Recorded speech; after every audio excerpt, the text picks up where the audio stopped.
Biden permits Ukraine to use U.S. weaponry to strike a few targets in Russia. According to U.S. authorities, President Joe Biden has authorized Ukraine to hit targets in Russia with weaponry supplied by the U.S., but only in the vicinity of the Kharkiv region. Assuring Ukraine could utilize U.S. weaponry for counterfire purposes to hit back at Russian forces hitting them or preparing to hit them was the directive given to his team, one person told BBC News. Following a surprise attack near the Russian border, Russian forces have made progress in the Kharkiv region in recent weeks. According to Ukrainian officials, Russian bombardment of a residential structure in a Kharkiv city suburb on Friday resulted in 3 fatalities and 16 injuries.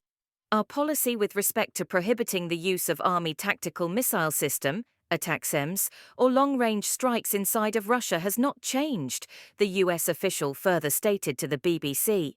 An official responded, "We've never told them, Ukraine, they can't shoot down a Russian airplane over Russian soil that's coming to attack them." In response to a question from CBS, the BBC's US partner, about whether striking Russian aircraft was part of the new policy, there was no quick response from the State Department or the White House. Earlier, the UK made it clear that it was amenable to a relaxation of the limitations on the use of Western-supplied weapons by Ukraine. Some European officials have also recently urged for the relaxation of limits on the use of such weapons, despite worries that such a move could worsen the conflict. However, Washington, which supplies the majority of Ukraine's weapons, had opposed lifting these limitations out of concern that hostilities would worsen.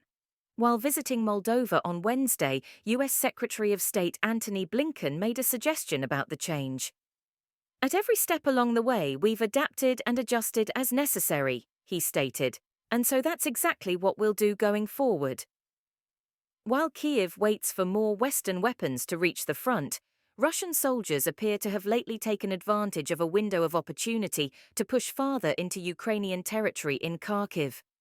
Last week, 2 glide bombs dropped by Russian forces on a supermarket in the city of Kharkiv resulted in at least 12 fatalities and several injuries.